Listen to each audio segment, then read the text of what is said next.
We're not gonna have this too long. It's gonna kind of be short and sweet. AG, Yeah, there should be big chillin'. What the f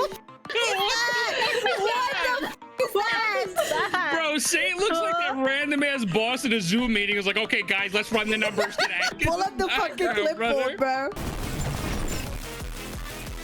What's good, everybody? So today we have some lovely guests here to talk about the Wuthering Waves 2.4 patch, going over our thoughts on the story, the events, and maybe a little bit of the current meta. We'll see how far we get, but we'd like to welcome over some awesome guests. We have Age. As we all know, Age has some of the funniest and best reactions. I love you, Age. Age is my Age. What is that? What is this glaze? I'm sorry, I couldn't help it. It's just, Age is my Oshi, okay? Age is my Oshi. We have the lore master himself, Mr. Life Lessons. Sorry. So we have the lore master himself, Life Lessons, the man with the answer to any question regarding WuWa lore. I see you all the time on Twitter, like talking about, actually going in on all those people who are talking mad shit about Kuro games and WuWa lore. He is there, number one, to call everybody out on their rubbish. Okay, number one. We have Maddie Chu, the tournament extraordinaire. Hello, Maddie. Hi. I don't know. I keep ending up in those. Like a lost child every time. Just there, like, I know. You are the controller goat. I love it. We need more controller representation in tournaments. Okay, I feel seen whenever you play, so it's great. I love it. We have Ufi, another lore creator. Hello, Ufi. Hi. Let me do see. Hi. We have the big man, Ethan. The big dog. The big dog. I noticed you saved the two slop creators for last. Is everything okay? Whoa. Well, talk about yourself, buddy boy. I do a little bit of everything. Oh, come on. I do too as well. A little bit of slop here, a little bit of slop there. Slop and then high tier slop, you know, high tier. Yeah, where's your lore swap? Where's your lore slop? Ethan? Actually, I dropped a video glazing the story. Go watch it. Go get me some subs, buddy. Thanks. Where's the link? The slop tuner extraordinaire, Ethan, and then the slightly higher class slop tuber, I guess, Saint Totus. Hello. Yeah, I'm gonna expect at least 5 written apologies after this one, and it's gonna have to be handwritten. Yeah, I hope you guys know. Yeah, I'm doing pretty good. I'm chilling. I'm okay, well, lamenting the state of Gacha right now. Oh yeah, it's pretty dire. Yeah, it's pretty dire. Apart from like WuWa and Uma Musume, there's kind of nothing happening. Let's be real. There isn't really much on the cards right now. It's kind of a sad state. But hey, at least horse girls are entertaining people at this point. I mean, that's really all that's saving Gacha right now. Horse girls. 800. 2.5 will save us. 2.5 will save us, trust. All right. Are you guys playing Shadowverse? Sorry, I accidentally showed something on stream that I was gonna show. I'll mute myself. Okay, bro's had a moment. Bro had a moment. All right, reset the room. All right, so I would like to start by asking everybody their quick thoughts. If you had to give Wuthering Waves 2.4, specifically the story, a rating out of 10, what are your initial impressions, your thoughts on the story, and how it's been done and set up, everything like that? So your overall impression of 2.4, how would you all feel about that? Ethan, do you want to give me your rating out of 10? I mean, this like genuinely, I think it's like a 9. Like actually. 9? Like the second story I think is my favorite story in Wuthering Waves. Oh yeah. Okay. Genuine. Out of curiosity, what would you give 2.2? Like probably, like maybe like an 8.95. Like it's like just a little bit underneath it. Like I don't think it's a big difference, but I think like the second act, cinematic wise, like I felt like I was watching a movie. Yeah. I just thought it was perfect, genuinely. Like super glazed, I don't even care. I'm glazing it. I think it was super mega glaze of 2.4. Okay. Yeah, absolutely. I don't care. Age, how do you feel? 9.79, sorry. Compared 2.4 compared to like 2.2, and where would you rate it? See, I liked 2.2 a lot, but I like 2.4 so much more. Really? Let's go, hey! Let's go! Let 'em know. It's just so creative. I mean, I won't get into details, but I mean, I gave it after finishing it like a 9.5, which for me is like the highest I give because I never give above 9.5. Yep. But yeah, there's just like a lot of stuff that they basically did in 2.4 that I've kind of wanted from WuWa for its storytelling or like story writing for a while, and they did it. So I'm thriving. Okay, so we've got two mega glazes of 2.4. It's gonna be really interesting. Great opinion. I feel like I might be in the minority here, which would be really interesting. Life, how do you feel? What's your rating compared to 2.2? Peak out of 10. What is it, geek? Is that fair? Peak. Peak. Oh, Peak I out of said 10. geek. I was like, oh, I heard geek. People called me a geek. Nah. Peak out of 10. Okay, awesome. Yeah. No, seriously. Honestly, I'd say, truth be told, it's kind of like I don't want to sound like, just like, oh yeah, like it was amazing. Like it really, like Ethan said, it really was that good. In my opinion, just to give like brief overall is what they did by splitting the story up. I think was like the best decision. They've made a lot of good decisions for the story so far, but splitting the story up like that was probably the best narrative decision that they've made since the game came out, because I have never seen more people interested in the lore and the story than I have from this part 1 to part 2. So we can definitely I have to give them credit for that. Yeah, we can definitely talk about the splitting and how that's affected the narrative for sure. No, you're 100% right. Maddie, how do you feel? What's your out of 10? It's my favorite patch for sure. I guess in like terms of gacha, it's like probably a 10 out of 10. It was probably the first time that I played a story and wasn't like, thank God it's over. Probably since like Firefly's death, right? And like 2.0. Spoilers. Like that was like the first time where I was like, I finished the first half of 2.4 and I was like, I actually am excited to see where this goes for 2.4 or the second half of 2.4. Yeah. I don't think I felt that way in a long time with Gacha Story. Okay, awesome. Yeah, this splitting narrative stuff has definitely made a big impact. Ufi, how do you feel? Yeah, I feel the same. I thought it was really, really good. I wanted like 9 out of 10. And I think I did like it better than 2.2. And like also the way that they do the like POV switching is so seamless and like still immersive. And that was just like one of the things that I noticed in 2.4 versus like the other ones. Yeah, no, definitely. We can definitely talk about the scene switching, that's for sure. Saint, how do you feel? Yeah, I think I'll go with the majority opinion here. It's probably like a 9.0 to 9.5 in terms of the overall rating. I think one of the things that makes it feel like such a satisfying story overall is that even in the both parts that you had in the design of it, like chapter 1 and 2, in like chapter 1 and 2, there was like a good actual cutoff point between the two chapters that kept you like excited, and there was also like a pretty convincing hook at the start of each chapter as well.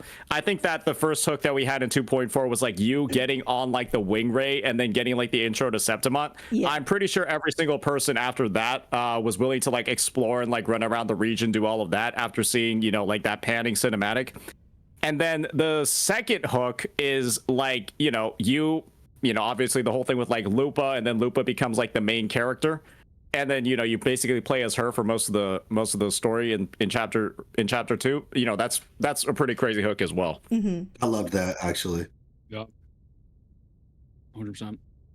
All right, Cap, let's hear it. 5 out of Thoughts 10. from the host? Oh, I think she's yelling at her chat or something real quick, or maybe. Does she know she's muted? Cat, you're muted if you're talking to us. Oh my god, I'm retarded. Sorry, don't mind me.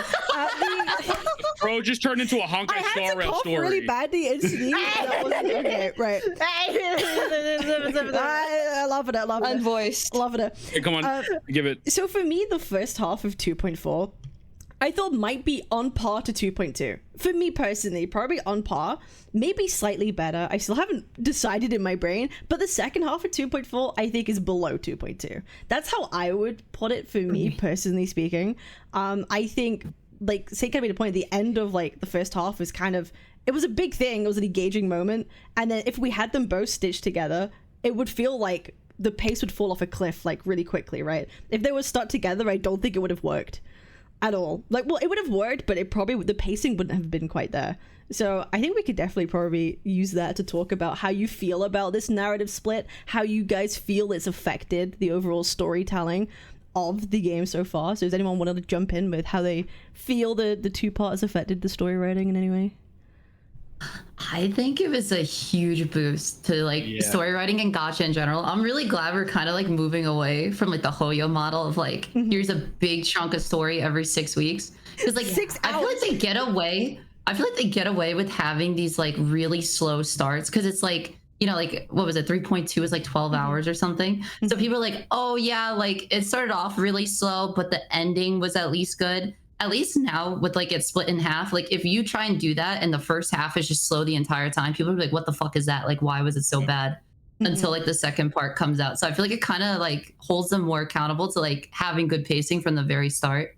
Because if they don't like, if they split it up and then there's no good payoff at the end, it's kind of like, you know. That's fair.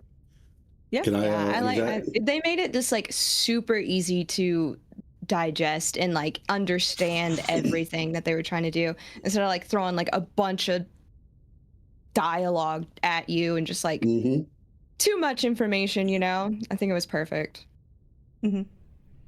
So I have I'm the lore guy, obviously, so like I have a lot of thoughts on that.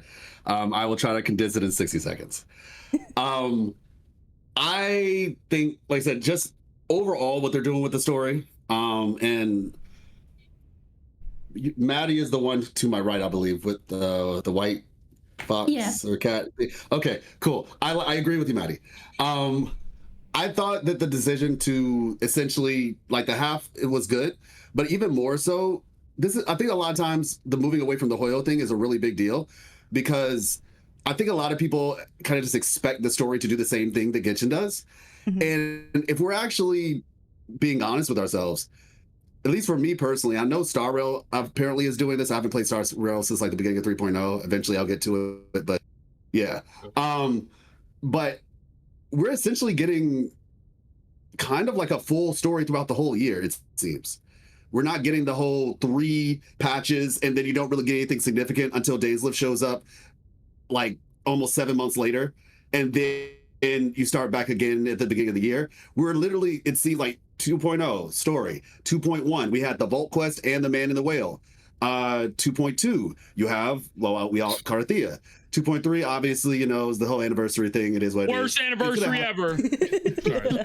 It's gonna happen, yeah. But then 2.4, coming right back at it. 2.5, we have Phrolova coming and likely something significant. So it seems to me, especially with, you know, Galbrina on the way, Chisa on the way, all these characters, it looks like they're just giving us a story throughout the whole year versus just packing everything in the beginning and then having it dry until the next year. And I think that that's like a really big deal, specifically in the terms of moving away from the way that Hoyoverse does it. I'm not saying that one is better or worse. I'm just saying that I personally like this one. And so yeah. Yeah, I like the way that they like tease things too, because you know, like we're really gonna start getting into like the Fraxidus stuff, the way they've been like ramping that up. Oh, it's just like really kind of gets you excited for what's coming next. That's one of the things they didn't do too well, to be honest, in the beginning. They didn't tease as much. It was like contained stories. And now that they're starting to tease, people are loving it. So I'm hyped. I think it's pretty cool that this story is like, at least for me, the favorite one, and it's literally just a setup for the next one. Like seeing Scar and Dickhead McGee Cristoforo, who's like actually, yeah, that guy is like Homelander or something. Like that dude has like mental illness, which is cool. Like, he's great. I love him. I think he's great. Yeah, I think it's pretty dope. The fact that reminds me too much of Auto Apocalypse. That's what I said. Wait, what? I'm just like these blonde-haired, green-eyed jabronis. I hate to admit it, but that's why they're good villains. Because I hate Otto so much, and that's why they're such good villains. But fuck, do you hate them? Exactly.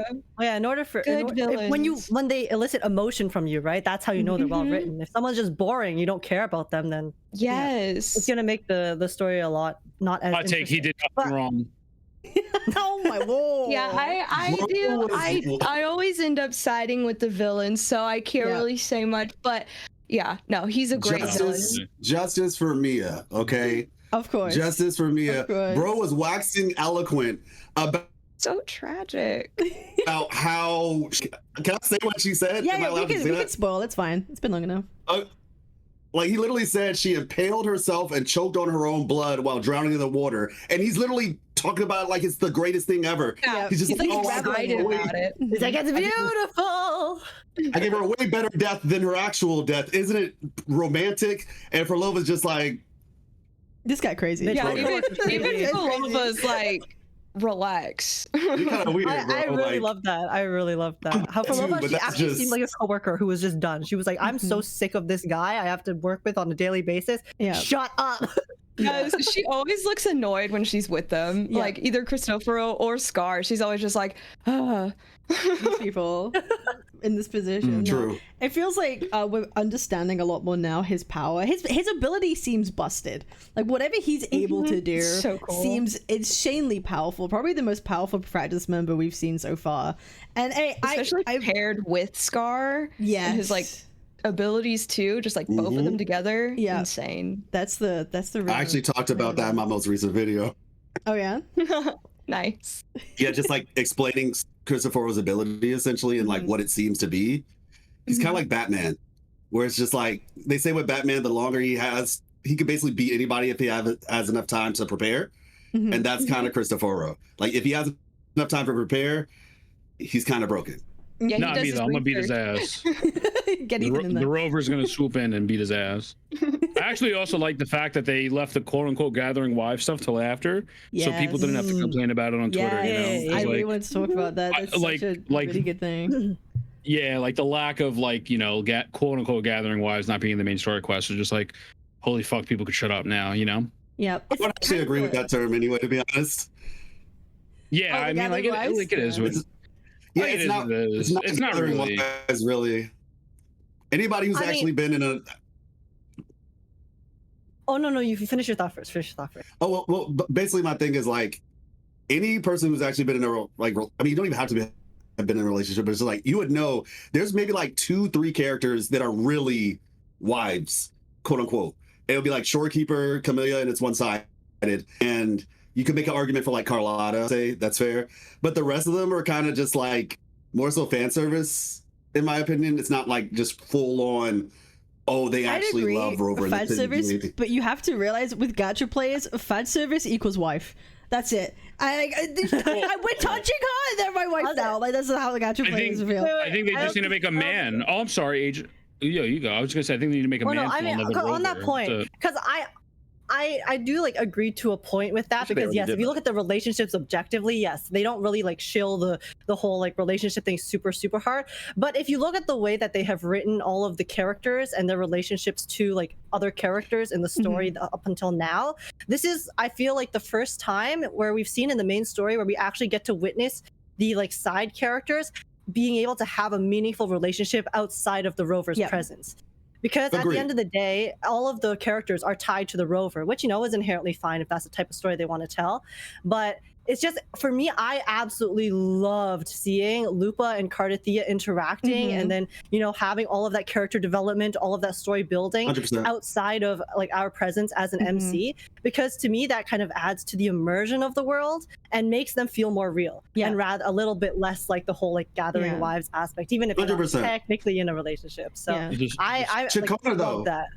They did it with Chakona too, though. To be fair, Mm. Yeah, but it was also kind of like with, that was like super, her, like, side story, Cristoforo, right? and They gave her her own moment, like independent of Rover, Yeah. right? Is what we're saying, right? Like it's Yeah. independent of. like, Yeah, no. her and Cristoforo. Yeah, Rover wasn't there. yeah. is that like a side quest that I missed?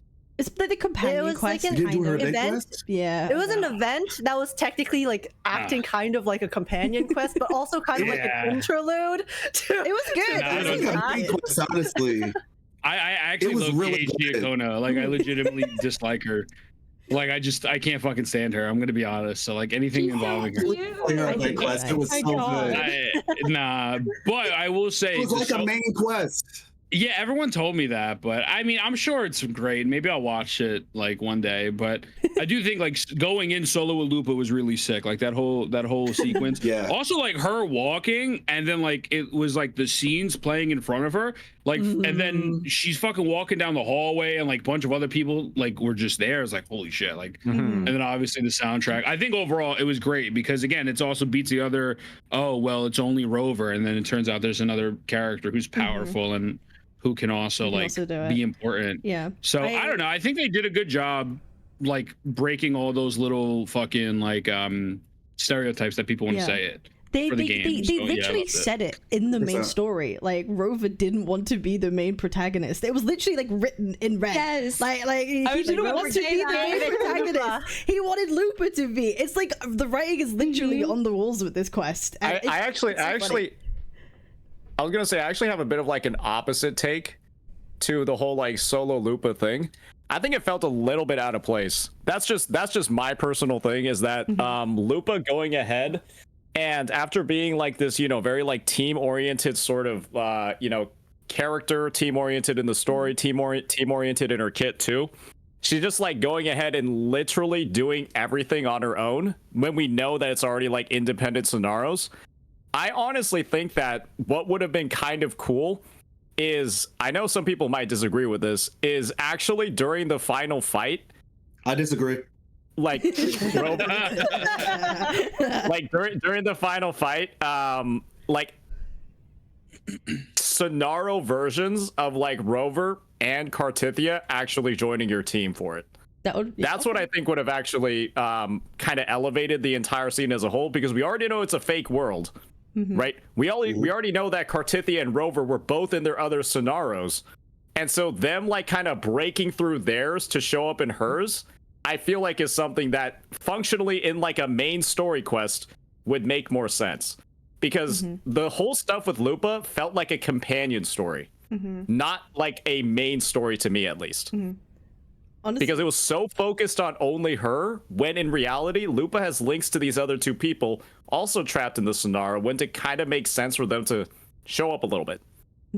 I think I kind of was supposed to be more of a lone wolf type character too. Like, she is supposed to take the place of Mia, who is also alone and is sort of going down the same route that Mia did, but instead of, you know, succumbing to the bad Leviathan thoughts that she's was having, that she came out on top instead and fought back. It kind of just makes me feel like the way that's integrated right now just makes it feel like Mia was like a bum, like a bum, straight up. Because like Lupa, the person that's not even like related to the Thenodian, has like no additional powers, just a random actual gladiator from Septimont, is like better able to handle the Thenodian's like whispers and influence than like Mia. It's just straight up feels like Mia is a bum. Like just random girl from Septimont. I think the difference being that Mia didn't have like what Lupa has now, as in didn't have Rover. Rover is still key. Rover is still key. Mia she didn't have done this on her own. And if that's the case, why didn't they show up to signify that? I do agree. It's just why is it a one-on-one? I do agree. Like at the very end, like even like a cinematic or something could have been like good enough to make it like more of an exciting experience. Like cinema, like visually, you could still have her lone wolf moment, but include everyone at the end. Because at the end of the day, you don't need to be a lone wolf, right? It's still a team. So I could see that, to be honest. Didn't they kind of like give like the credit though? Because like they. At one point, like Lupa says, like she failed and would die every day on the first day until Cartithia showed up. So didn't they kind of address that with like Maya kind of being a bum? Is like Lupa still wouldn't have been able to do it on her own. It was because Cartithia saved her. Like she kept failing on her own. That's correct. It felt like kind of Shonen Jump, no? Like kind of like the power of my friends made me do this. Yeah, it is 100% was, because the thing is, like she died like an untold amount of times before. Every single time she would just die, because essentially the whole purpose of the book, it was basically just like a infinite money glitch, is what I called it in my video. Like legitimately, because the whole point was to farm negative frequencies so the Thenodian would get stronger. And so until they did show up, right? Until Cartithia shows up, Lupa keeps going to that same doomsday outcome. That's the first thing. But in terms of it would have been cool to have like the little everybody coming together thing. But the whole point. Two things would be, the first thing is that they told us Phrolova was like, hey, you can take the main story role from Lupa, basically, right, by killing her. And Rover, as per usual, says, no, I'm not going to sacrifice my friends. You know, I would have done it. I'm not going to sacrifice my friends. I'm going to, you know, figure this out a different way. So basically, first thing is Rover intentionally said, you be the protagonist. So for her going on solo. Second thing, if they did that, then the Threnodian would have actually won, because the hope is Rover stays behind to keep Mia, the Threnodian overcome version of Mia, to keep her from actually breaking the like Rover was fighting for. Now maybe it would have been cool, Saint, if it flashed to Rover fighting Mia at the same time as Lupa fighting the Mia in that fiction, maybe. But like Rover had to stay where they were. You know what I'm saying? Like in the final cutscene, right? No, yeah, when Lupa's fighting the Threnodian thing. Similar. Yeah. Oh, yeah. Exactly. Since Rover had to stay behind, showing both of them fighting at the same time, maybe that would have satisfied that that concept. The kind of switching they did in part 1, maybe with like Cardathea. Yeah. I mean, there's a couple of ways you could have done it, right? It's like as you're like, but I mean, we could like theorize on it, right? I'm just merely saying that the entire ending being like very solo oriented, when you easily could have written something like, as Lupa starts killing the Threnodian and it gets to half HP, then the scenarios start like collapsing on each other and then combine. And then, you know, eventually, right, all three of them just end up combining together as you progress through the fight, and then that's how the other teammates join. That could have been something that they wrote in as well, right? But I think it was mainly just like in my opinion, it was a bit of like an overreaction to this whole idea that there needs to be more focus on other characters. I personally viewed it as, just because Lupa's the protagonist, that doesn't necessarily mean that the other actors have no role at all in the story, right? There's still like a supporting cast that comes in, right, and helps the protagonist and stuff. And a lot of that ended up happening prior to Lupa going on the solo adventure. And I kind of just viewed it as the perspective of, I mean, I feel like it would have been really cool if half the fight, if the ending part of the fight ended up turning into like a QTE, where you press a button and then Rover like intro skills in, or like you press a button to use Lupa's liberation, then Rover intro skills in, then Cardathea intro skills in, and then Lupa does her enhanced intro as the final one, versus what they did in the quest, where it's like straight up, like Lupa just randomly activates it once you hit a certain HP threshold. That to me would have fit in a lot more. It's like them breaking through the scenario or all of them combining, and then you like build up the pack hunt at the intro that way. I think that would have been kind of sweet. But yeah, that sounds cool. And that's how you just like end the fight. So most of the fight is actually solo. Yeah. No, I feel like I can agree with that. Can I say something else? Maybe it's a bit of a hot topic. I didn't like the design of the final fight. I didn't like the boss. It's just a reskinned Aches, and I don't know. So it was just another one with her head. Yeah, it's like what they did with Kelpie and Memphis, right? It's like, I'll just make him aquatic. Just make him kind of aquatic and throw him in. I don't know. I kind of felt a bit like, I don't know. Oh shit, you're right. I didn't even think. I was just listening to the music and fucking jamming out. Yeah, like, I didn't even. They just blew. I'm just vibing. It's just bro, straight up. Mia's head on it. What? She should have been a mermaid. She should have been a mermaid. Maybe. No, because the whole like point some was sort of fish. The reason why she looked that way is because it was supposed to be like, you know, Leviathan and Sentinel created the hippocampus, and so that was supposed to be Leviathan mixing with a human being, basically. And so like a whale and a person, or basically like Lorelei or something. She should have been something kind of like Lorelei, or with more fishy. Yeah. Yeah, no, I just thought that was a bit of a. I remember seeing that and I felt, I kind of expected something a bit more grand, personally. But maybe that's just me. It was creepy, though. Music of the fight was great. I just didn't like boss design very much. So I feel like I kind of felt.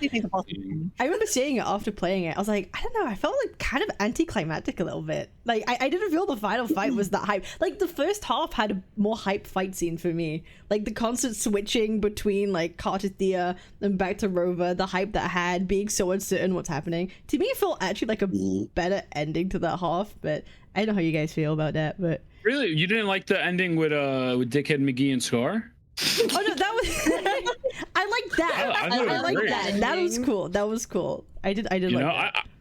I don't know. I kind of didn't even notice that. I was just fucking enjoying it. He was This is the having first a good time- time. I was just enjoying the game. For one time in my life, I wasn't being like a fucking critic. I was like, oh, no.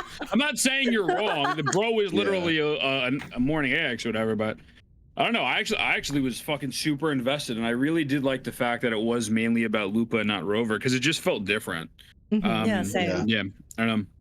I like the cutscene personally. Like I liked, like Lupa going off, like spinning her banner thing, and then when I agree 100% with you though, Cap. Like the boss design could have been a lot more grand, but in terms of just the fight and the cinematic, like I really liked how they basically gave us this. I don't know, kind of like, it's not literally Naruto and Sasuke or whatever, but basically like this Lupa Mia, because essentially what we saw was Lupa versus Mia fighting. And I liked that. I liked that a lot, actually. I thought that was really cool. Giving her peace at the end. So yeah.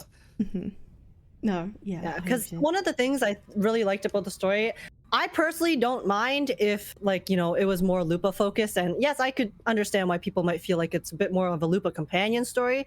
But to me, like, her character and her story was well written enough and also like relevant enough to the plot. Like her entire parallels with Mia and the way that they presented it throughout the entire story, they put them side by side, right? They showed side by side they are basically in the same position, but Lupa has her companions, has her friends by her side to help her gain that strength to overcome the whispers from the Leviathan. So then at the end, the fact that it was a 1v1, I felt like was super impactful, right? Like I actually got a bit emotional during the scene when you saw like, Mia like finally being at peace in that one moment when they're having the fight. I didn't notice anything about the boss, honestly. If anything, I thought that it looked kind of funny because there was this one shot of it and it's just like Mia's like upper body and then it's just like a horse. Yeah, just her head. Upper body and then aches. That's all I could see. I was horrified. Just all neck. I just thought it looked weird as fuck. I was like, get this shit off my screen immediately. I was so creeped out. It was like, it was so creepy to me. But I know it's good because like that's the Leviathan. The Leviathan literally just looks at humans as like trash, basically like just pieces to be used and discarded. And by the way, Naruto and Obito, somebody from my chat corrected me. Yeah, it was me and Lupa's kind of like Naruto and Obito. Yeah, I think it's a. And also, sorry, one thing too about like Mia's body is that we also were shown that the Fraxtis were experimenting on Mia's body as well. Yeah. So like the final boss itself there, because of the fact that it looked weird, is probably due to the fact that it was like experimented on a lot by the Fraxtis. Yeah. So. No, I think it's really good. This is a good segue to talking about the fact that Kur is not, I would say finally, but really delving into its dark themed territory way more now. Something that people have wanted for a while since we've come to Renacita. We've had, the carnivals, the bright colors, and now we're really going into the dark, the deep. As the more the Fraxis gets involved in some way, the more the Thenodian's getting involved. We're getting these really kind of like eerie themes. So do you think this is like the path we're going down right now? It's going to get even darker in 2.5. I would hope so. I think it will. I don't think it's even if it doesn't get like extremely dark, I don't think it's bad as long as the story is told, makes sense, and is well written. I'm kind of like vibing with it. But yeah, I don't know if we're gonna get darker than Cristoforo talking about bringing back a person who fucking stabbed themselves and choked on their own blood. You know what I mean? Like I feel like then experimenting on them for 20 years. I mean, if it does, dope. But if it doesn't, like, I'm also not going to be like, oh my fucking god, what the fuck, Like, do you think I'm not it might turn people away okay. if they did? I mean, maybe like a couple, like 3 people. You know what I mean? Like, I don't. Yeah, break it up. Yeah. Like how they had the carnival, like you said, the carnival was all like fun, and now it's really dark in this one. It has to make sense. Well, I don't mean to cut you off. Just like real quick before because I have the memory of like a bee. It's like it has to make sense, right? Like if it's always dark, it's whack. Yep. Right? Yep. Like this made sense. They built up to it really well, and it was like, oh wow, like that's fucked up. And then you see this like ugly ass villain that you fight, and then the conclusion is you put the sword in the ground. Like I don't know, I felt something. So like if they just continuously like do dark stuff randomly, like it's gonna be whack. Like so that's why I don't mind if it's not dark every 5 seconds. Like how are you gonna provide? Yeah, you know what I mean. And they also like eased into it too. Like they weren't just like, and then all of a sudden she like killed herself. Like they eased it the whole way through. Yeah. Mm-hmm. Yeah, you knew it was something was about to be really dark. There's something to say too. The way you described that, Cap, actually it's very similar to the way that I usually tell people about it, which was just that Renacita as a whole. I like to look at the narrative from like a backup perspective, basically. Just like, okay, like there's this thing of like, you can't see the forest for the trees because you're so in the weeds that you don't realize what's happening. And Renacita is like a really perfect analogy in a sense for how they approach the story. It's like the whole carnival concept. It's like you wear the mask, right? And then when the mask comes off, that's when the truth gets revealed. And so the carnival, the bright colors was essentially the mask for the truth, which was, oh, people are getting sacrificed to the Thrunodian. Oh, there's political, or theocratic issues with the church controlling things and people being censored and, like all this crazy stuff and the dark tide and all that. But it's like, oh, wait, I heard that Renacita didn't have a Thrunodian threat. So it was really good, I think, the way that they did that. But as a result, going forward, Septimat, right? Like as things progress, we are going to get the darker story because like any typical JRPG is like that. You start in the happy town and then the Fire Nation attacks. And so we're kind of at that point. Yeah. Speaking of progression, how do we feel about in 2.5? Again, we're presented with... Do you think it's going to get boring, essentially, if it's like the Thrunodian again, a form of the Thrunodian again for the 3rd time in a row? Do you think people are gonna start to feel like we've just had like 2 patches kind of almost in a row where we just beat this person like pretty badly, and now we're doing it again? Like it makes me think they're gonna like break it up with something else, you know? Or at least that's what I'm hoping for, at least. Because I've heard, like, I've seen either we're gonna go to like Lilyland, the other Renacita place, or New Federation, which is like a completely different region. So I'm thinking maybe they might go to a completely different region and kind of break it up, at least is what I'm hoping, and then make our way back to Lilyland. Do you think we're getting main story next batch? No. No. I'm pretty sure they got to do like some sort of story to wrap up the order. Order of the Deep stuff. Sort of interlude. Yeah, probably gonna have something like that where like Phrolova, because Phrolova is like the main contact with the order. I guess Cristoforo is too. So it'll probably just be because let's be honest here, right? Cristoforo failed in Septimat. Like he was not successful because the Thrunodian is cooked. And all the effort that they put into making that weird thing is like gone because it's like dead, right? So it's like I'm pretty sure that's gonna have like some sort of story sequence where they go back and then he just tells Fenrico, it's kind of fucked, brother. And then we just see where Phrolova goes from there. Am I crazy? Wasn't there a part in the story? I might be completely wrong. I might be talking out of my ass completely. Well, like maybe Cristoforo didn't fail, and actually this is kind of what they expected to happen. I'm pretty sure that was kind of mentioned. Like, no, actually, no, yeah. Like, there was a point where actually, the implication. Yeah, like I feel like this is what they want to happen. 100%. If you actually go back to the trailer, because they posted a teaser in the live stream before we even played the story, and then also at the end of the story too, right? There's that teardrop that was Phrolova, the gemstone. Yeah, the gemstone, and from Mia's corpse, and I think it's implied that this might be part of their plan to either like collect a bunch of these Thrunodian power gemstones for some other purpose or whatnot. But yeah, there was an implication that it seemed like it failed, but it was actually part of. But they still gained something plan from this that they needed, like in the end, to some degree. Yeah. Yeah, I mean that was the whole point Infinity of Stones.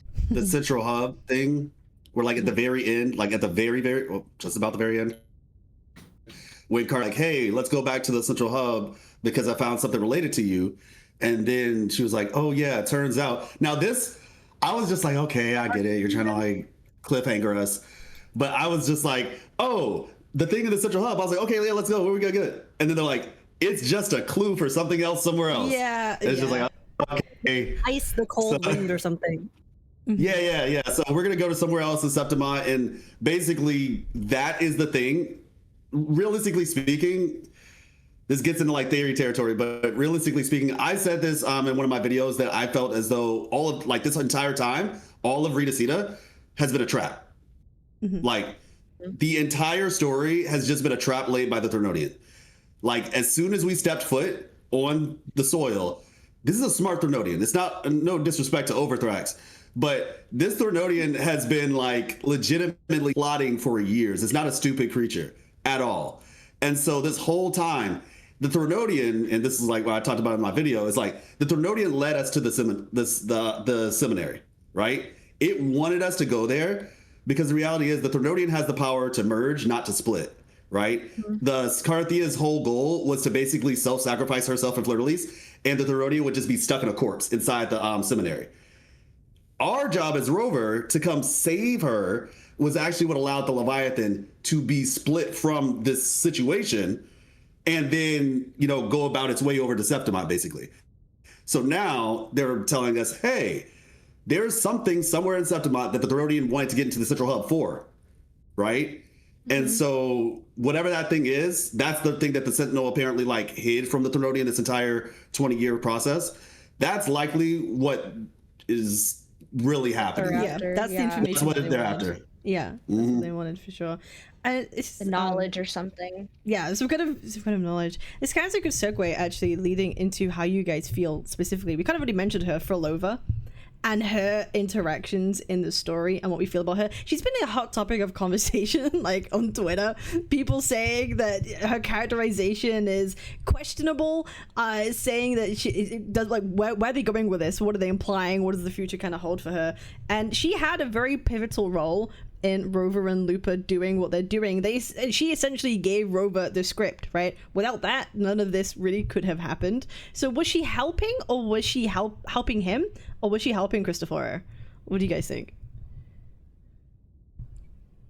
I don't think she was helping either person. I think she's using basically everyone for her own motivations, whatever they are. Like to me, all along, Phrolova has kind of felt like a person who, well, obviously she's very cryptic and very mysterious, right? But then it's just like she definitely has some purpose she's working towards. I just have no clue what that is. And so like her, I think it's very obvious that like her interactions with Cristoforo in this patch are showing that, oh, like she is honestly kind of like working with him just because like she has to, or she's using him. She treated him like he was an annoying coworker, like kind of like, oh, I have to deal with this because you won't shut up. And then but I still have to put up with this because I need it for my own plan. And then I do think she has, you know, some sort of obviously relationship with Rover. I know there are theories of, oh, maybe Phrolova knew Rover before the memories were lost. I don't know, that's just speculation, but I also feel like she is also using Rover. She's playing all sides, and that's how I've always kind of felt and how I've always kind of seen it. So when people were like, "Oh, Phrolova's getting a redemption arc," I'm like, guys, we don't even know her motivations. How can we redeem a character who we know nothing about? Yeah. You know? Yes. So yeah, that's kind of like how I have always felt about her. I agree with him. Because what does she want? I don't know. That's true. I want to know. But in the current phase, she's with the Fractures. She's sided with the Fractors. And if, like you say, she had some sort of connection to like Rover in the past or knew some way, and is still with the Fractors, that kind of says something about Rover too. Like I don't know. Like it feels kind of like what's going on? You know, what's happening? Guys, she's an undercover agent. We just don't know about her yet. Okay, it'll be fine. I think her motive is to sell a lot of money, so she's gonna be good. Okay, that's what's gonna. They just want to sell a lot of money, so she's got to be good. At the end of the day, the plastic we're gonna fall in love, and then we're gonna have 5 kids. Tweet are gonna look like Hecate. The 2 are gonna look like me. It's gonna be great. It's gonna be great. It's gonna be amazing. No, I agree with Asia. Absolutely. Yeah. Yeah, she's definitely up to something. At least, like her and Scar. Was Scar like trying to convince Rover to come over to the Fraxidus side, even knowing that Rover has no memories and thinks that the side that they're on right now is good? That he still thinks that it's a possibility for Rover to switch over. It means like there has to be something to it that would be convincing to Rover that like whatever their plan is or whatever they're trying to do or something. And then of course, yeah, Phrolova, we still don't know what she wants, but it does kind of seem like it's very ambiguous. Like it may not be like evil, but do you think she's redeemable? And if she ends up becoming a character that turns quote unquote good, how will you feel about that? I think a good villain without being redeemable is good. I'm gonna be honest with you, bro. Like, and no disrespect, I don't like. I know, like, you know, obviously, I think Marco got attacked way too hard for that tweet, but like, I don't care if she's like fucking like if she's redeemable. Like, if they do it in a good way, I'm here for it. Like, I don't care. Like, if it's good storytelling, I'm with it. If it's dog shit, it's trash. But I don't know. I haven't, like, she seems interesting to me. I think that's fair, yeah.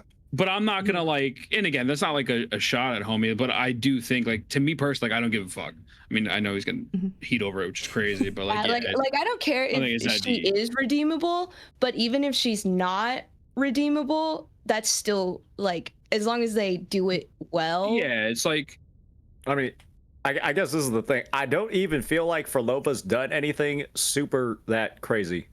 To be honest, I don't think it's that crazy. Okay, oh, she sent some TDs over to Jinzhou where they're always fighting anyway, so they're fucking used to it. Okay, more of the same stuff. Oh, she made some echoes at the Carnival go crazy, and then they only went after Rover. Oh boy, wow. Yeah, she made the Narwhal go crazy, and it only went after Rover. So it's like, it doesn't seem like she's fundamentally dealing that much damage, if I'm being honest. It's like she's just trying to get, like, Rover's attention the entire time. Straight up. There is no Warren Bossing say. Got you. Hey, no, that's what I'm saying. It doesn't seem like she's causing unnecessary destruction. It seems like she's really just like, because believe me, she could do way worse. She could have, like, she could convert, like, a bunch of echoes to just go, like, snipe all the young bloods in the city and just, like, kill all the children if she wanted to, but she's not, like, doing that, right? She has, like, the ability to be straight up the most evil character ever. Renacita is the land of echoes. She could just sneak in, like, the echoes are, like, running security and shit. She could just sneak in, throw a bunch of flowers everywhere, and they would just kill the entire city if she wanted to. Yeah. But that would be. I mean, I feel like any character could do it if they wanted to, you know? I know, but the thing is, Renacita City or Raguna City is built off of coexisting with echoes, right? And so if she has the ability to turn all of them evil or do whatever she wants, she could actually just destroy the city overnight. So I feel... actually. Oh yeah, no, you go, Life. No, you go first. I want to let you cook. Okay. Basically, like, I agree. Say, like, yes, that is true. But and Age, how do you say your name above me? Oh, Age is fine. Yeah. Age. Okay, thank you.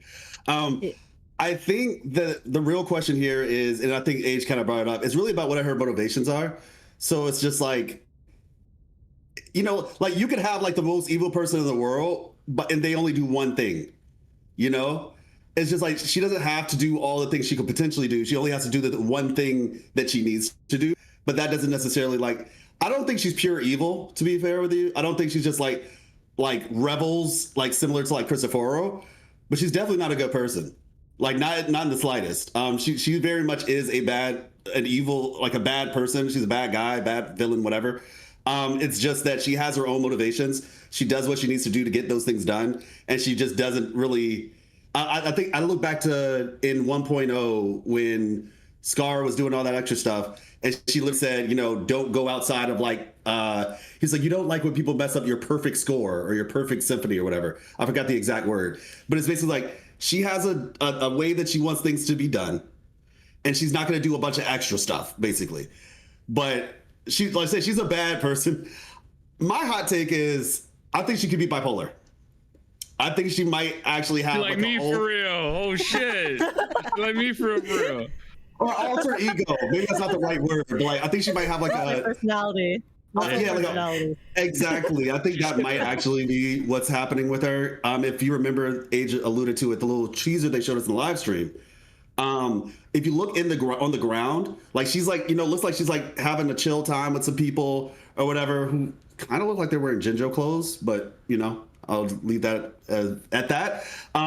But she's looking like she's having a chill time, right? And then also, well, I'm gonna save that for the video. But also after that, when she gets picked up and called to wherever she's, to the netherworld, the world beyond, if you look on the ground, there's like a reflection of her face, and she looks like crazy. She looks typical anime girl crazy. And so I think she could have an alter ego or something, which means they don't have to necessarily redeem her, because they could just blame the Jekyll and Hyde sort of situation. They could just blame it all on the alter ego, blame it on the alcohol, whatever. So I think the fact that we're having this conversation, to me, alludes the fact that there is some sort of gray area. Therefore, it's not straight up, and that it has to be at least some decent amount of writing that people don't have a solid opinion on it, right? Like if I play, and this is no shade, but I fucking play Genshin Impact, like, all right, I know who that fucking what's her face, the big hot mommy that died. She died in Inazuma. What's her name? Senora. I know that's a bad guy, right? Like, I understand that's a bad guy. But this person, we don't necessarily know everything at the moment. And then we also have a straight up villain in Cristoforo. Like, to me, I feel like we're getting the best of both worlds. So it's like, I feel like they're doing a good job if so many people feel she is a villain, and then you got threads saying that she's not a villain and all this other shit. Like, I really don't. That's why, to me, I don't think it's that deep, because it's not clear cut and dry. So like, we got to let it play out. And also, it's just like, yeah, I mean, like, we're getting both. So I don't know. To me, it should never be that deep. It's supposed to be fun. Like, no, yeah, of course, but like in the sense of what I mean by deep is like where people are psychoanalyzing her before we even know her full motivations and story. Well, it's just like, it's like, they make it a life's mission to like words. They have to be in the fucking. Like, we don't really know enough yet. Yeah, that's what I'm saying. Like, we don't know enough, and so it's like, just let it play out, right? Like, for example, I will tell you, I will be annoyed if Cristoforo is like a morally gray person. That would bother me. Yeah, that's fair. At this point, if Phrolova is a well-written character who teeters and tides on both sides, I'm not mad about it. Thanos was kind of spitting low-key, right? Like, there's not enough fucking resources. We gotta wipe these motherfuckers out. Like, just straight up. Like, is it morally right? No, but like, okay, he low-key cooked Eren like, Yeager was right. Sorry, I don't watch anime. No, but yeah, so I don't think like the discussion of like when we hone in so much of like, oh my God, and I'm not trying to invalidate your topic, Cap. I think it's a very important topic, but I think everyone overblew this fucking topic of like, oh my fucking God, like, is she gonna be good? It's like, dude, like, just fucking. No, I agree. There's clearly some gray moral ground, so they're doing a good job because nobody fucking knows, right? I don't know. Maybe I'm wrong. Someone tell me I'm wrong. No, I think that's you're exactly wrong. the point. She's severely on people. You're wrong. Yeah, I'm not good. I'll make the rules. No, I'm glad you said it, because like you say, no one knows the answer, which means Kuro's doing a really good job of the ambiguity, which is the whole point, which is why we're gonna wait for 2.5 and see what she'll be, and if she'll be any good. And if she'll actually, it's gonna be 2.6. 2.5 is gonna be filler patch, but it's okay. Yeah, it's all right. No, but she's still coming out in 2.5, right? Or is she? I mean, I'm sure there's gonna be some Phrolova story, even if it's not necessarily like main stuff. I don't know. I feel like there's gonna be something. Hot take: outside of 2.3, the filler patch of 2.1 was actually good. It is good. I don't think anyone thinks. Yeah. Well, that was the only real filler patch was 2.3 in my opinion. I think everything else was pretty like solid. 1.2. 1.2 was ass. 1.2 was so dog. The 2.0 era, not the ones. Not the I got a free Zhang Liao, and I made a multi-billion-dollar enterprise in 1.2. So I don't know what you're talking about. Sorry to tell you. He's so good, by the way. Like, Zhang Liao is actually like such a good character. Yeah. I feel bad for people who didn't get him for free. Well, couldn't be me. Is there anything else about the 2.4 story that you feel is worthwhile to bring up, to mention? Any hidden things you think people may have missed? Yo, Age, what's up? it's not really a hidden thing, but I just really liked the non-linear storytelling that they did Yeah. because it was very interesting. It like to me, because I feel like most gacha stories, I am generalizing, but a lot of the time they are pretty straightforward. You know, it's just like point A to point B timeline, not too much complexity. But the way that they told the story throughout like 2.4 first half and second half combined, I really, really liked, the back and forth between the different dimensions / sonorospheres, and then how confusing it was, because the way that they told it is like they kind of dripped the like clues, they dripped information that, you know, at the time didn't make full sense. We had theories, we could guess, but we didn't know, and then like it all like made sense, you know, and the conclusion at the end of 2.4. So I really liked that because it felt a lot like I was, in a sense, reading a novel, which was, I guess, kind of like the point. I was like, oh, you're telling a story in a book. And it was just interesting. It felt like playing a movie. It was so good. Exactly. It also felt like a community event in a way, because I just felt like everybody was trying to piece together what was happening. And it was just like, it was so cool. My chat told me, well, people in my comments on my video would say like, like life has the bullying mirror. Because like I kind of called it. Yeah, boss. I was like, oh, yeah, well, actually, yeah, bullying, by the way. Talking about just like notable things about 2.4. Bullying was amazing. Bullying's great. I love bullying. She showed up, gave us a plot device, and said, "Yeah, peace out. My time is not now." I'll be back. And all and her like teasing of like the sky and stuff like afterwards. Ooh. Am I the only one who didn't care that much? You might be, honestly. I hated her too. She was kind of annoying. And it was like, it was cute at first. Like, oh, what's up? Like, oh, I love the fact that there's like this cute character we don't know about. Then I'm like, all right, bro, like, the fuck you doing? Like, I don't. I think I actually like. Wasn't even there that 5 minutes of screen time. She had like 2 minutes. Yeah. And those 3.5 minutes were filler to me. I'm just gonna be honest. I don't know you. I know nothing about. I was just like, ah, man, I'm good. You know. Yeah. Everyone was like, oh. I was like. Yeah, I feel like she's gonna be relevant soon. Maybe one day. I feel like, how do you guys say? She definitely will be. The popular theory and what I thought as well when I first saw is she's definitely like, what's the Chi Yang, the dude that's Yin. They're like in cahoots or whatever, and that's probably going to be a link to like going back to Jinjo or something. That's what I was thinking too. Yeah. Yo, I don't know if you guys, I mean, I'm guessing you guys didn't see it at the end, but at the end of the story, you can actually go and see her. I didn't do her after story. She's the only one I didn't do. Yeah. Oh my god, yeah. It's like a The really cable short, cars. yeah, the cable car. So yeah, she basically says, yeah, I'm like my job here is done for now. I'm peacing out. So she takes the cable car down, and then if you go down after she takes the cable car, she's like, oh, actually, never mind. My boss called me and told me that my job here is not done. Yeah, So she's like, I have more work. Yeah, so she's like, I have a role here. I still have to continue observing. So then, yeah, she's definitely going to be relevant in. She's like, the sky is changing. Yeah, she was like going to get a good spot really high up, and so me being the lore nerd that I am, I basically got to the highest point on the map, which is, you know, the top of the little cathedral, and I flew up as high as I possibly could, and I just was looking down at the city, the area over there. I was like, what am I missing? What am I supposed to find? That's so funny. I did the same thing, and I looked, and I was like looking, and I was like, wait, why does the sun look like the moon? Exactly. I was like, what the heck? And I was like, there is no sun. It's just the moon. And then at night, it's like it's a completely different moon. Doesn't every part of like the world have a different moon? At least Renesita does. But like the sky. So I made a short about this. I made a short about this one. The sky is different everywhere, but the moon. So like on the you know, the Lunite, if you spend money game, or even either if you spend money or if you just are interested in lore, the Lunite description, right? It tells you that the moon was shattered a long time ago. And so everything that you guys see right now as a moon is really just a mirage, which likely is created by the waveform phenomena. Interesting little theory just on my own perspective. When you first start the game, like the very first time you start the game, there's actually like a bunch of broken space debris. And I don't know, could be the moon. But basically, that's what the case is normally. However, with Septimont, I would encourage, if you have Contourellas, it's super easy actually, but if you don't, you kind of have to be a little bit creative. Try to fly from Bora Waters to Septimont. Look at the moon the entire time. It's going to cut off your wings. You're going to have to glide for a little bit, but then you can activate them again. If you do that, looking at the moon the entire time, you're actually going to see something really creepy.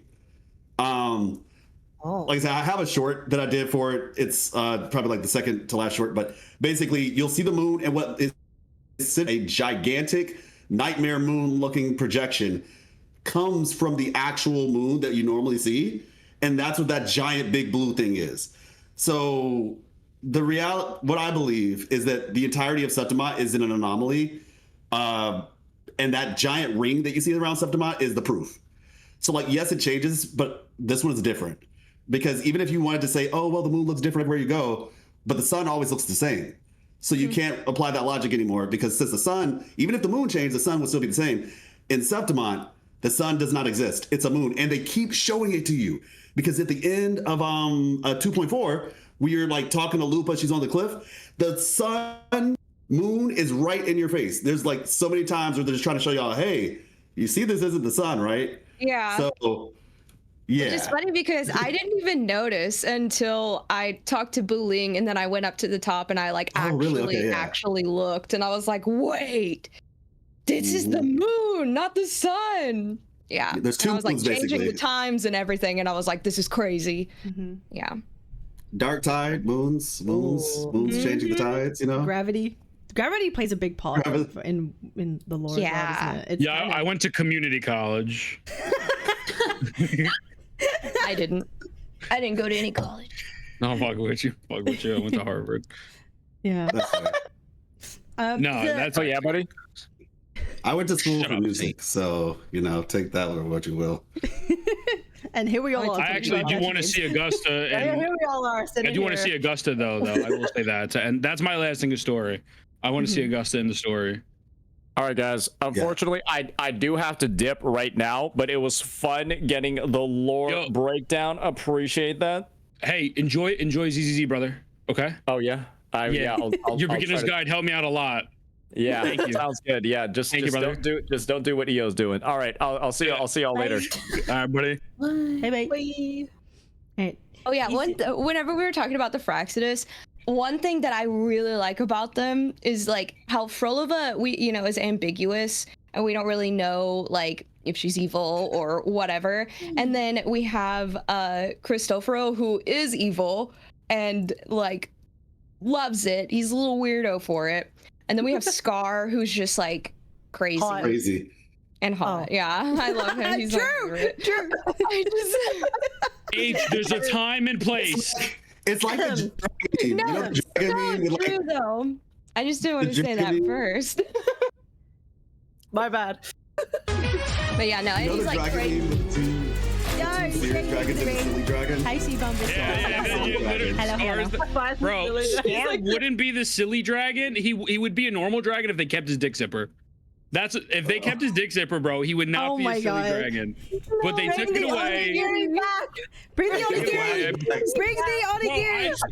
Bro, I started that movement. Bring the dick zipper back. Let's do it. Like, what are we doing? I do think though, my only thing, like actually genuinely the last thing I have to say about story, because I do think like the whole thing was great, is like I just want to see more of like the Augusta and I don't remember her name. I forgot her name. Yuno. There you go. I Yeah, love yeah, her so much. Yuno's design to me is so cool. She's so pretty. She is. Yes. She is. I like all the characters with like moon designs. Yeah. I like the men. Yeah. Same. She looks like Luna Oblivion from You have a PBR. man incoming. Does. Don't worry. Yeah, it's Hyun or whatever his name is. I'm gonna give you a hot take. I'm probably gonna get canceled, but he's all right. Like, I actually like him a think. lot. Who? Yeah, I think I get you. I think I got to see his in-game design because I didn't like. I wasn't too sold either, actually. Yeah, I didn't. I wasn't the biggest fan of. Oh yeah, I'm sorry. Oh no, I was just say he looks like a Dan Hung Jing Yuan love child, so I have to automatically pull, even though I wasn't going to originally. Yeah, the moment I saw that, about him. I was like, No skin showing. Yeah, I He's felt fully like clothed. his art was like seemed like a different style to everyone else's. Like he looked like a Black Beacon character and not a WuWa character. It was like kind of it was kind of a strange. Maybe his model will look good because like I actually really hated Roshia's like drip marketing. I thought she looked fucking horrible, but I actually think she looks like a great character. So maybe for some reason the in-game models always look so much better than like splash art. Yeah, for sure. Yeah. Does that mean the splash art is better? Way better in the game. I don't think the splash art is bad. I just think the in-game models are genuinely so good. Just that much better. Yeah. I really do. Yeah, and you get to see like all the details. Like, yeah, I don't know, but. Yeah, I like Choi Yuan personally. He looks like he reminds me of Kazuha a little bit, but like he's basically Jian Shin, but like a guy, in my opinion. Yeah. I love the color scheme. So I'm excited. I like the. I mean, I guess they are like Taoists, so they are like very like they live out in the wilderness and they like live off the land and. It's unfortunate he's not going to sell because he's a man, but I mean, it's the last one until actually, 3 years. Like the whole we need more male characters that are like, like Calcaro and Alto. Like I like those. No. We don't need those two in particular because they fucking suck. But if you want like design wise, Calcaro's good now. Lupa's weapons. I don't know anything about wait. He made a comeback. Bro, do you want Carpo at the age of 28? Try playing Colchero.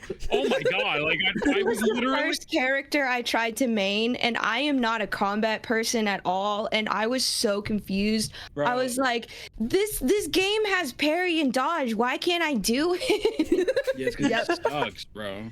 Yeah, okay. But he is cute or whatever. We need. Oh my god. Not to like divert the conversation. We need another Electro character as soon as possible, please. Dude, I've been thinking that too. Yeah, you know what? I don't want to say it, and then I predict it, and then someone's like leaks. Yeah, I was gonna say something too, but yeah. Say nothing. All I'll say is that 3, 2, 1. Whoever you think is Electro is not Electro. That's all I'll say. Like, and whoever you least expects Electro is probably Electro. Galbraith is gonna be fusion. We're gonna get 3 fusion characters this 2.0. That's what's gonna happen. We're gonna get 3. Yeah. Yeah, I don't know. I do like the fact that they changed the colors of like Shorekeeper is not Glacio. She's Spectra. Like I think that's dope. Like they don't limit themselves to like design the color of the special effects equals what you are, right? Yeah. I think that's actually really awesome because it makes it more unpredictable, Yeah, Chu Yuan could be Havoc. Who knows? You never know. Who knows? Havoc's the crazies. Sorry. The Havoc characters. It's the crazies. That's true. That's the mentally unstable characters get Havoc. I can't believe they She talks to her imaginary friend like we just placate her, but like we don't see Pero at all. We're just like yeah, sure, totally. Well, we're all talking to imaginary friends. None of us are real right now. Do you guys associate the Resonator's attributes to influencing their personality at all? Like, do you notice anything like that, or do you not think it matters? There's no Wait, what do you mean? at all? As in, like, like if someone, I know what you mean, like if someone's Electro, they kind of have like a vibe about them that is kind of consistent for the characters, or if they're fusion, or do you not think anything like that is related? I don't think it's related. I really thought about it. I thought about it that hard. I think it could be not so much a personality thing. If it was a thing, it definitely doesn't seem like personality because like Ling Yang and Sun Wan don't seem like at all. It could potentially have something more to do with like, because somebody asked me recently where they were like, and I don't even have a full answer for it, but they were like, oh, what causes somebody to awaken, right? Like what is it based on, like the particular trauma that happened or something like that? And so it could be that attributes are based on like something not so much personality based, but maybe like a struggle that they overcame, and maybe they have a similar struggle, like a scenario that happened. Yeah, because I feel like a specific trauma are like really passionate about like one specific thing. Like Encore is really passionate about helping people be able to have their encore, and then Brand is very passionate about helping others be able to be free, and then Lupa is Lupa. we all know how she's like, and then who else is Fusion? Sorry, that's my main team. So yeah, that's what it's Scar Fusion. Scar's Fusion. Holly's just hot as fuck, and she's we like don't also know Phoenix. Scar. So We don't. What if he's Fusion? No, because he attacks you with a color. A color hits you. But color doesn't always mean. Does color mean that attribute? Am I crazy? Pretty sure. Yeah, Ours pretty are sure. fusion resistant that. as a person, and then Havoc and Spectra when he's like big guy. Oh yeah. Yeah. Okay. Yeah. He's just unknown. He's a No, mess. but color does. I'm pretty sure color does actually. Yeah. Color always means the thing. Okay. But yeah. So I don't know. It could be. Could have something to do with like what they've gone through or something. Wait till he's not playable. I feel like we need more characters. We just need more characters to be able to maybe create a solid theory. Do you? This is Because also a lot of the earlier characters. Yeah. That's our Karen. Oh no, I was just gonna say because a lot of the earlier characters as well, we don't really have too much story for, so we don't know like them too deeply as well. So it's a bit hard to tell. So once our roster is a bit bigger, I think it'll be a bit easier to see if they really. Agreed. Yeah. Yeah. WuWa is Have doing a this thing right now correlation. where they're padding out their roster just with limited characters. As we all know, they haven't really introduced any 4-stars. any 4-stars, which I have my own opinions about. I don't know if we'll get into it. We don't have to, but I have my own reasons why I don't think they are. But I do think it's definitely going to maybe hinder storytelling at some point. If the only characters we get introduced are going to be the limited ones, or do you think it's a good thing 100%. going the anti-Hoya route of just give the screen time to a limited number of new people so they can get the time that they need? Like, how do you feel about that? Do we need new characters to fill it out, flesh things out, or are we good? Are you referencing? I feel like I don't know. Maybe I'm misinterpreting. It's like a two-parter. Like, are you talking about gameplay? Or are you talking about mainly story-wise? It could be story. It I could be don't- for story. Gameplay and story, I think, are two different things for like 4-stars, right? In terms of story, having 4-star characters be part of the story in some way to kind of, you could do more things with more characters, right? To a certain extent. Yeah. I don't think it's gonna affect it though. Or do you think it's Like, look okay at- right now, just how we're rolling? Yeah, I mean, like honestly, look at 2.0, right? Like we had Act 1, like Roshia, Brand, Carlotta, and then we had Zani. Antarella, Zani. Like the cast feels pretty diverse, and they all felt very important. I think it's more of the fact that they're doing the thing where they introduce you to a character multiple patches in advance, so that way you can grow with them, and then the banner comes around. Like I don't think necessarily a 4-star will hit, like lack of 4-stars would hinder the story. As long Yeah, I as see they tell a that. good story, you know what I mean? Like even in 1, I guess maybe 1 they did have more 4-stars, but that's because there was only Gion, right? So they had to use like Yang Yang and Mortefi and Baiji. There was no but characters. There's no limited characters. yeah, it's like, but as the game goes on, it's like like I don't really mind it. Like I actually don't think it affects Agree it. with you actually either. I think really what maybe Cap you can let me know. You just really just want to make sure we see more of the characters in general. Maybe is that what? Not necessarily, but also like that too. I think we do see the characters a good amount though.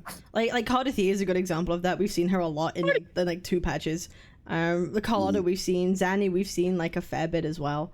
I feel like so. I think we're getting good screen time of all the characters, and I think that is because we don't have a bloat of characters, right? We don't have Yeah. insane bloat. I do still think we need more 4-stars. Maybe not like a bunch, but like what Booling did was solid. I think she's a 4-star just by the I'm way. gonna give you a hot take. I'm gonna give you a hot take. 100%. Nobody's gonna want to hear. We're not getting more 4-stars. I agree. We're not. No, I agree. It's like I've had the same Sanhua. Yep. Sanhua more. I'll actually take it further. We're not She's getting too more good. 4-stars. We're not getting more. We're not getting a shorekeeper. Like We're Sanhua not getting Mortefi. weapons. Like also weapons either. dude. I think those will come eventually. I do. No more patches as well. No more patches. Yeah, just Nah, Well, but actually, we're I not just getting got off- 4-star I just- weapons. We're not getting new 4-star characters apart from maybe like 1 every 6 months, maybe 1 a year. I doubt we're I got off the getting phone one with Pirate Software. He works for Blizzard. The game's dead. They're actually EOSing it tomorrow. Yeah, no, but I don't think like the 4-star characters. I feel like Koro has either makes them too fucking good or just ass. Like Lumi. I think I know why, by the way. I think I know why. Yeah, well, I mean, I don't know. I just don't think we're gonna see it. Like, we're not seeing another Sanhua. We're not seeing another Mortefi. because Like they either, like you Sanhua, said, Mortefi. they get benched, It's- or you it's use them in because- every team, and that doesn't matter. It's You don't Rover's get fault. replacements. It's Rover's fault. That's why. Everything's Rover's fault. No, like legitimately, I was telling people, Rover is too good of a character, and not in a bad way, but essentially every place that a 4-star could be useful. Like, and I'm just gonna compare Genshin. I play Genshin still to this day. Sorry. But I play Genshin. I play it for the lore. I still think the lore is interesting, so I play it. But the point is, we all probably have played it at some point, or at least heard about it. But Traveler isn't really that good outside of like. No, Traveler sucks. But like Arrow Traveler was decent. Geo had like a niche use, but not universal. Yeah, Hydro was really the best one, and then I don't even know what Pyro one does, to be honest. At the beginning, I'll tell you what the Pyro one does. Nothing. Yeah, you're 100% right. So does Hydro. Hydro does nothing too. Like Hydro does nothing too. You're so disappointed. Like they went from Dendro, which was like, oh my gosh, hope, to no. So, but my point is, Rover is so good. Yeah, Rover's too good. And every single time. So, for example, Spectro, they gave him a buff so he could use Frazzle. So that could have been a potential 4-star. Arrow Rover, right? Now, you know, if you have a Carthia team, you can just use Arrow Rover. You can save Shorekeeper and Verena for the other sides of Tower of Adversity. Like, because Arrow Rover is so good, I mean, Rover in general, the fact that we have 5-star weapons that are easy to get, no 50-50. So there's your 4-star weapons. So basically, like, the 5-star Standard Banner and Rover existing make it to where the 4-stars don't really have as much reason to exist. Yeah. Outside of just like potential, you know, like I said, 1 or 2 here and there that might be useful. People always say like, oh, why do we have like a 4-star like version of Peep? And it's like, well, that's Rover. That's what it's kind of supposed to be. Rover. But the problem being that like the main problem people have is you can't have multiple versions of Rover at the same time. You can't use Rover in 2 different Rovers in 2 different teams, and that's where a lot of people's problems is. Like, okay, well, 100%, we can't use Arrow Rover one point and then Spectro in another. Like, it doesn't work, right? So I think that's what people want, and people, you know, wondering why doesn't Arrow Rover have error erosion when that really doesn't make. He doesn't need to have it either. Like, he doesn't. You think if they allow that, like they let you use multiple rovers at once? I think like the one fight in Carthia, honestly. Yeah, that would be the solution. I feel like is let you be able to switch depending on your different teams. Yeah, I think that. I think eventually they did that with Nerf Rover, though. I don't think so. Maybe wait, what were you saying, Age? I'm sorry, I didn't mean to cut you off. I was saying, maybe that's just the pessimist in me, though. Well, because if be you're happy and used everywhere, then it's like, what's the point of swiping for other characters? But I guess I don't even like swipe for meta anyway, so I don't even know why I'm in this conversation. Kuro's characters, like I always tell people, they're like, oh, you know, isn't that hard game, Wuthering Waves? I'm like, the hardest part of Wuthering Waves is not the combat. The hardest part is choosing which characters not to get. Because it's like every character you want to get because they make them so well. Like that's actually the hard part of the game. It's just like, who do I have to skip? Yeah, WuWa's kind of done that to themselves, where like the game. I kind of said this. It was a bit of a hot take, but WuWa isn't a hard gacha compared to the others. It was kind of advertised as being the more hardcore gacha, but it turns out it's actually kind of the easiest. As long as you invest in characters, it's not actually particularly like difficult. So I don't know. I think team building is going to be definitely interesting for the future. I think it varies. Yeah. I'm about to say hologram 6 is maybe like hologram 6. I think it varies. Shorekeeper is too broken. Shorekeeper is like the one must-have unit. I don't have. I feel like this is like their answer to that. It's like Verena is too broken, actually. Wait, who? S2 Verena is broken. Like the fact that Verena with I think Shorekeeper's weapon, but even if you don't, variation is insane. Verena, even when Shorekeeper came out, was only like 10% worse than her. And in some teams, she's even better because you don't have to worry about like the long like teams that have longer rotations. I prefer Verena with exactly. So it's just like Verena's kind of she's an insane character. She's just insane. But yeah, the only useful standard character, to be honest. Yeah, the rest of them are. Hey, leave Encore alone. My daughter. Encore's good. Especially now. Encore is actually insane. No, she's not. Gian. She Wait, carried me through like the first half of the game. With Yinlin's weapon, Encore has similar numbers to Gian. Yeah, that's like Jim's like it either. Yeah, but you gotta play like a professional. Is that true? No, it is true. It is true, but you have to play like a professional, bro. Like I'm not gonna lie to you. Gian Encore's fucking buns, sucks. man. I'm so sorry. I have a vendetta against this man. Gian, apart from WuWa, he sucks. He's only sucked less now that they fixed the way holograms work. That's it. That's the only reason why he's now less ass. But I've gone from like loving him to hating him. I'm sorry. Well, wait. Why do you hate Jihan? He's sexy. He's good too. I don't know. I've been spoiled by Cartathea. I've been spoiled by Cartathea and how she plays. She plays so much better. She's just so much more stronger, and I'm just like, damn, like compared to, I don't know, bro. It's you turned into the Toy Story meme. I don't want to play with you anymore. You just dropped Jihan after you that's fucked up. I would have some loyalty. If I jump between my S0 Cartathea and my S6 Jihan, I'm picking my S0 Cartathea. That is how much I just don't really care right now. I just don't. Oh my god! I mean, Cartathea is busted. To be fair, like I get it. She's an insane character. She is like, I'd say she's the Miyabi of WuWa. Yeah, kind of. Actually, I mean, in terms of strength, I can see it like a slight comparison, but not in terms of like how the game plays. Wait, to who? I feel like Carlotta's closer because she just like stuns them. Like Carlotta's so safe and free, and she does so much damage. She's busted. I actually tell people to get her. Like, if somebody was, "Oh, what's your character?" I always just say get Carlotta because she's like, the amount of strength she has for how easy she is to use is like. I love her. Insane. I like turning my brain off. Carlotta's busted. She's the most free to play unit, I think. Speaking of how people feel about units, who's actually pulled for Lupa? I did. I got S3. Yeah, S3. S2 R1. S2. Nice S2. I'm trying to get S3 actually. How do you guys feel about her playstyle? I don't want to talk about meta too much, but like, how do you guys feel about the way she plays? Are you happy? Fun. Are you satisfied? I love how her kit feels, but I hate that she's not a main DPS. Like everything about her feels main DPS when you play as her, and then you see her numbers, and you're just like, ooh. Hey, Maddie, anyone can be main DPS if you try hard enough. You know, low key, that's so really true. Go. Bro. Can I tell you what my stats are? Okay. I have 78 over 280. Okay. That's like my stats. And it's S2R1. She obliterates. Like not like it's not like obviously she's not main TPS, but like she really, you don't notice it.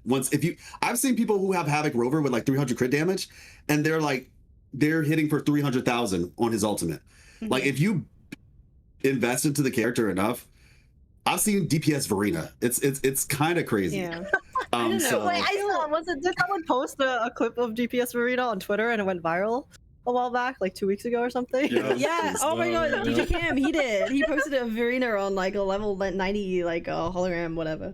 Yeah, Dude, how does someone have the time to play as a DPS Arena? I don't even know, but I think dedication, man. It's crazy. I feel like she's the Winter Soldier. I made a thing. I said she's basically the Winter Soldier of Wuthering Waves, because some of you all might not know it, but if you get a kill with her skill, and her skill puts a mark on them, and then the second part, if you kill them, it resets your skill. She's Katarina.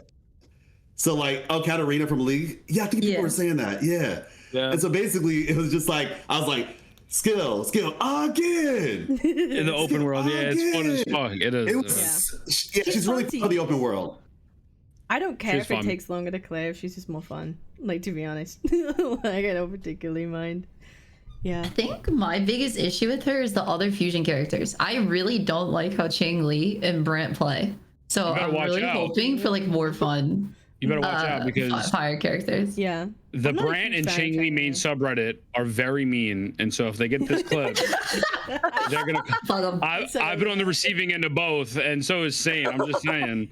Because like Chang Li just feels so clunky, and then I don't like the characters that spend so much time in the air. I feel like you just get domed like mid hologram fight constantly as like Brant or Chang Li. Brant dodges like half the hologram attacks. I like it. Yeah, but his dodge counter is like longer than everyone else's. So then you do like you dodge and then you do the dodge counter, and then you're just sitting there like an idiot, and then you just get fucking fucked. Yeah, but you can't get hit though. I'm curious. No, I definitely got hit during it.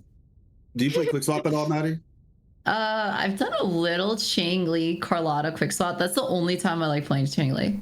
Yeah, but I'd say Brant is really good at quick swap, because what you could do is you know how he has a little thing where he spins in the air, like with his gun. So basically, just hold that, and you can switch into somebody else, and that way you can keep his thing going. While now I agree, Cheng Li's kind of neither here nor there for me. I'm probably gonna switch her out, to be honest, when we get another potentially Gabrena. Yo. But for Brand, at the very least, when he spins, switch out of there and he won't get hurt.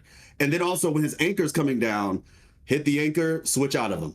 Like you do that, you won't feel it. I know that's like, kind of meta-y or whatever. It can help. I just For what it's play worth. Camellia and I just go Beyblade. Oh, boom. I really, I don't worry. play on brand. I think with the introduction of like new characters, how people are gonna feel about older like 1.0 characters. That's definitely like gonna be a feeling. People that tell me they have. don't like Camellia anymore. I don't play her. I A don't. lot of people. I honestly never really liked how Camellia Yeah, a lot of people never really liked her, but I personally love her. But I understand why people don't like her because, like, She gets knocked out of her spin. Like she gets knocked out of her spin, her Yeah. ephemeral. E as But also you well, have to do like interrupt it. It's like okay. yeah, you gotta get to the 9, swap off. I think she's great. She's still amazing. I like her too, but I was just surprised. Like people say, no, I actually dislike this character. I stopped. Like I was like, oh shoot, I never. I mean, expected that. I get it though. Like you go from playing Camilla, who's like, from a casual perspective, like the second hardest character to play, to then there's like Carlotta. It's like, why would I play Camilla? I just fucking hit E twice and freeze them. Like, you know? Like, yeah, like, so I get it. But there's no... Listen, I'm just going to be honest with you. Like, other than the standard banner, there's really no bad unit at the moment. There really isn't. I think Well, there's niche actually, units. I'm lying. I don't think niche is bad. I think there's definitely niche, like low. Nah, Yinlin's dog shit. Other than Yinlin, Okay, though, okay. and Cheng Li's pretty unless you're buns, using but other than Shang-Li her. Liao, I guess. Yeah. Other than that, everyone's good. I fine. feel So like good. Lupa's a bit like Okay, Yin they're Lin hot. a little bit, like in the sense that, but like just the difference being Lupa just has more buffs in her kit, and the fact there's just a couple more fusion characters. Wait, would you Wait, repeat what was the I'm so question? sorry. Like, isn't Lupa kind of? Maybe this is a hot take. Like, kind of like a Yinlin in a way. Or No, kind she's of- like a No. shorekeeper. No, she's like A shorekeeper fusion without healing. shorekeeper is also fun. She's a fusion shorekeeper without healing. Like She's they're But the good thing Be about on teams for a shorekeeper is that long you could use time. shorekeeper like almost anywhere. You can't use Lupa. well, anywhere. that's Yeah, well, I think- well, no, that's the problem, right? Well, that's not the problem, but that's what people are talking about. That's like, why she so has they're like, trying to. less of a value in a way because she isn't as universal as Shorekeeper. She's not as. Well, That's exactly. something It'd be people the have a case problem for with, it. right? Ethan, take it away, because I know what you're about to say. Yeah, like they're low key phasing out Shorekeeper and Verena, right? So like Cantarella has healing. You're not gonna really use Cantarella unless whatever Havoc character comes next. I mean, we already know who it is. They officially announced it's Phrolova, right? Yeah. Or like, let's say for example, Lupa, right? Lupa is going to amplify, and then Brand's gonna shield and heal.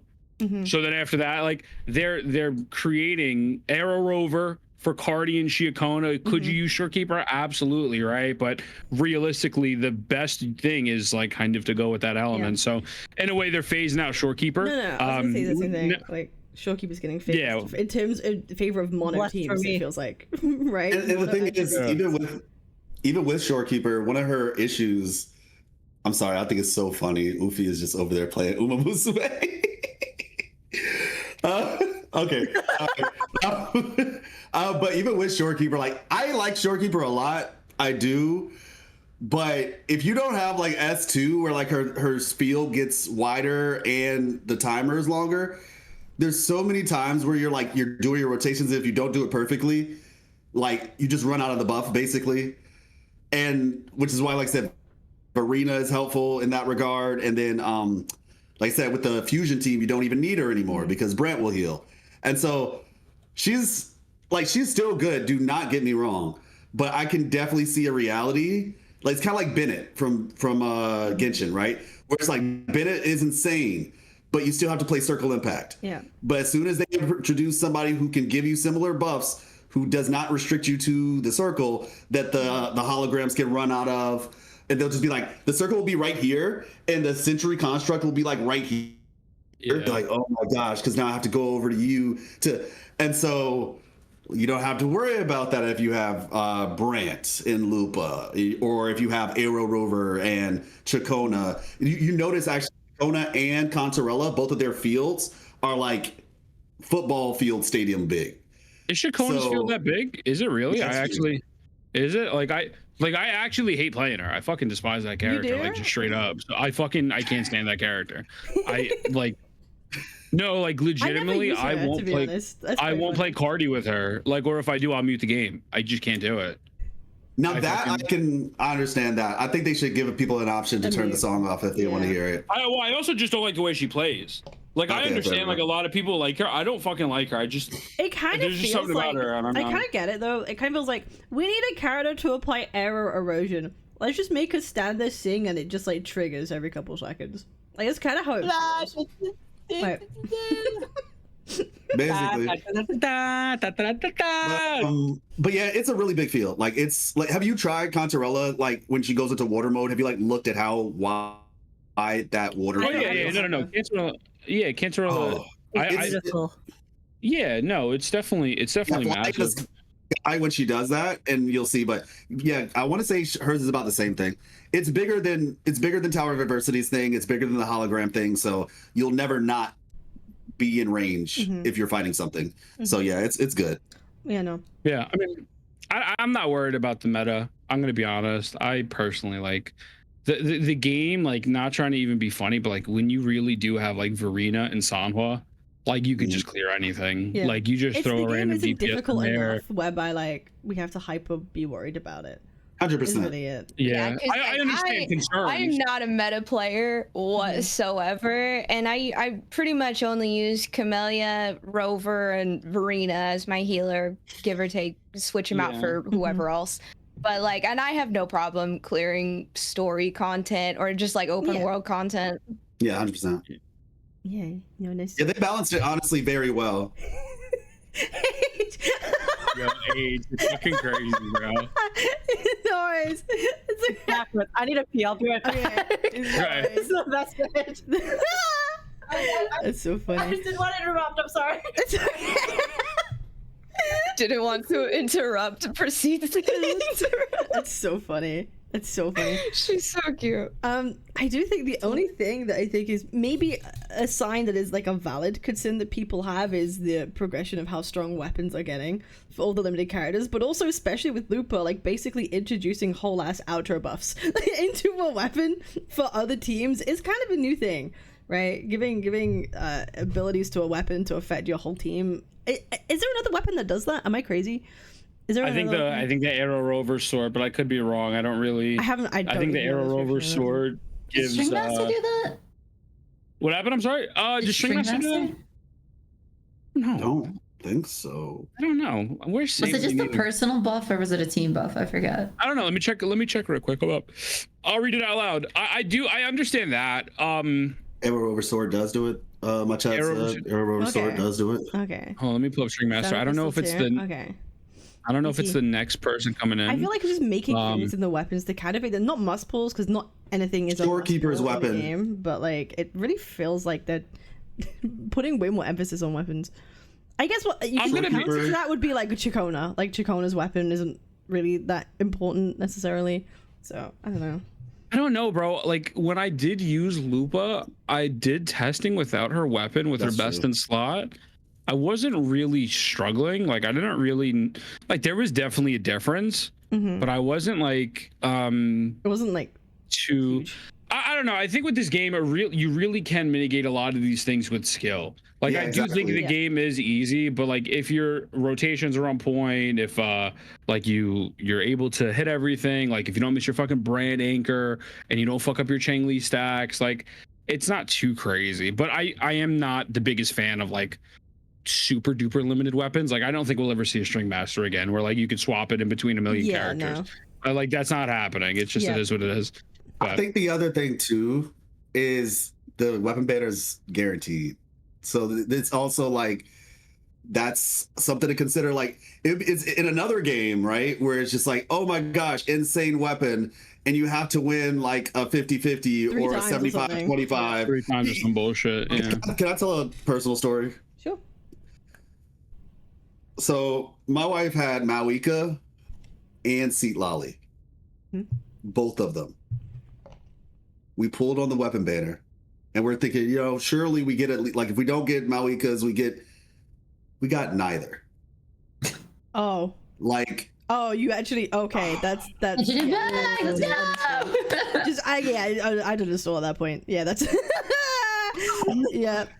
was just like, yo, what the heck? I hate the system, man. Yep. Like, one of the ways where it's guaranteed to, like, I have both weapons and somehow I still lose. Yep. I was just like, okay, I'm done, bro. I'm I done. would much rather pull for so constellations in Genshin than pull for weapons half the time, to be honest. Like, because at least I know I'd have a better chance of getting it. Like, straight up. And I think You know what pisses me off in Genshin? Is it ruins the aesthetic if you don't get their weapon. But in WuWa, like most of the time, it doesn't matter because they use their own weapon anyways. Hey, whoa. You know what my biggest fucking problem with Lupa is? She has the best looking weapon of all time. She just uses her fucking lance the whole time. No, I think only one of her aerial attacks. In the air is the only place. You see it in the air. Bro, like for 2 seconds, like the rest of it, like her whole rotation is like 3 fucking seconds, so you never really see her. Well, for the 3 seconds, I want to see her use that big ass Buster sword, bro. I think I would agree with that. Elden Ring. It is. It's the sickest weapon in the game. You feel like way less like pressure to pull the weapon then, because now you're just getting it because like you really want it to like buff your character up. You're not there like, well, I want my character to look cool too.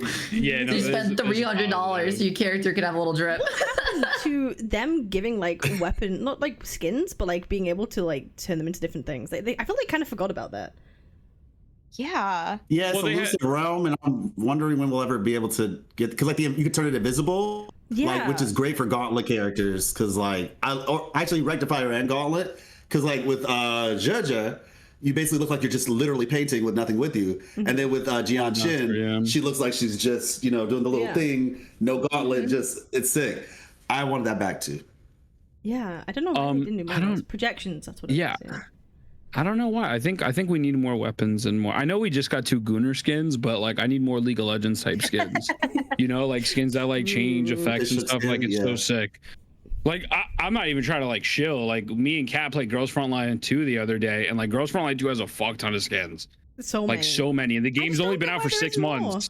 Yeah, like it's such a moneymaker, and people just like them. Yeah, like it's just. So I would easily drop $200 on a skin. I would buy a skin and then buy the character, even if I didn't want them.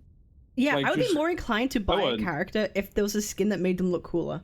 Like actually, like I remember. Not this Gunnar shit. I don't want to see boobs.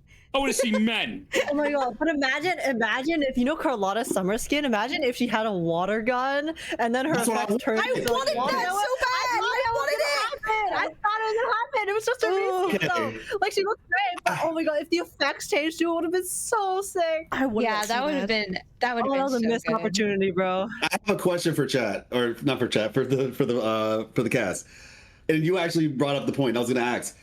I wanted that too, and so my question to you all is: would you all prefer more 5-star skins? Because like for me, I just felt like $30 for skins that we got with like no effects. I was like, I would have preferred you just made a 5-star skin with effects and charge $50. Yeah, I agree. And I would have preferred that instead of what we got, because I was just like, yep. Yeah. Like, I think Changli looks beautiful in her skin, but like if it had, I would be willing to drop double just if it had effects too, because it would just be so much extra. I don't know. I'm just a huge cosmetic person. More places don't just do it like League does. I love skins. I do think WuWa needs more skins. It just makes a shitload of skins for each character, like League. Yeah. You get some cheap ones, you get some expensive ones. Like fuck it, I'll buy both for like one character. Yeah, I don't know. I think these skins made them a bag though. Like have the lesser ones. That's totally fine. Like make them, but give me some other cool ones as well. Like drop them all in a pack or something. I don't know. That'll be fine. That'll be fine. Spam in the feedback for more skins. So I'm gonna spam them to bring back Elusive Realm. That's what I need. Oh my god! Don't get me started. Don't get me started. All right. Is there anything else anyone wants to bring up to round off, or are we all happy? Actually, no, I don't have anything. I don't think. Okay, awesome. Genshin Impact is better. Yeah, Genshin Impact. Go play that instead. If you don't keep this in the video, you're a Crowbot. Yep. It is what it is. So, up to you, chair. Not a prize sponsor.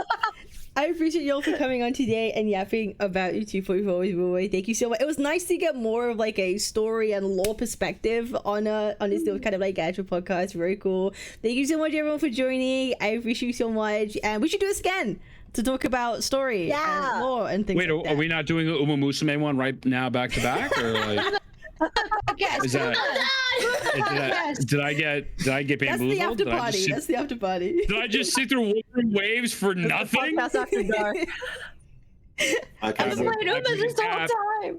Cap, thank you for having all of us to the GOAT. Everyone else, you have a great night. Good night, Thank you, Stinkies. everyone. Good night, everyone. Bye. Also, Shaq. Good night, everyone. Except Atomo. Fuck you, Atomo. Twitch.tv/Captain Cabinetz, Captain Cabinetz.